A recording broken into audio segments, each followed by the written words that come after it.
ઉત્તરાયણ, મકર સંક્રાંતિ અને દક્ષિણાયન વચ્ચે શું તફાવત છે? સૂર્ય પૃથ્વીની સાપેક્ષમાં સ્થિર છે અને પૃથ્વી 23.5 અંશે નમીને પોતાની ધરી પર ફરે છે. પૃથ્વી સૂર્યની ફરતે પણ ભ્રમણ કરે છે.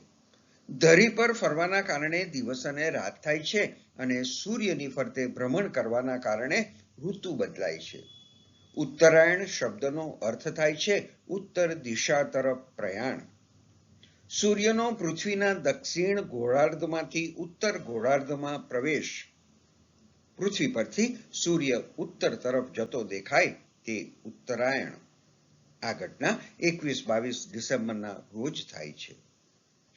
આકાશને 12 ભાગમાં વહેંચવામાં આવ્યું છે અને તે દરેક ભાગોના નામને 12 રાશિઓના નામ આપ્યા છે. સૂર્ય એક રાશિમાંથી બીજી રાશિમાં સ્થાનાંતર કરે તેને સંક્રાંતિ કહે છે. આ પ્રમાણે વર્ષમાં કુલ 12 સંક્રાંતિઓ થાય છે. પરંતુ સૂર્ય ધનુ રાશિમાંથી મકર રાશિમાં સ્થાનાંતર કરે છે ત્યારે મકર સંક્રાંતિ શરૂ થાય છે, જે સૂર્ય આધારિત હોવાથી 14 જાન્યુઆરીની આસપાસનો સમય હોય છે. દર 22 જૂને સૂર્ય દક્ષિણ દિશામાં પ્રવાસ કરે છે. સૂર્યનો પૃથ્વીના ઉત્તર ગોળાર્ધમાંથી દક્ષિણ ગોળાર્ધમાં પ્રવેશ.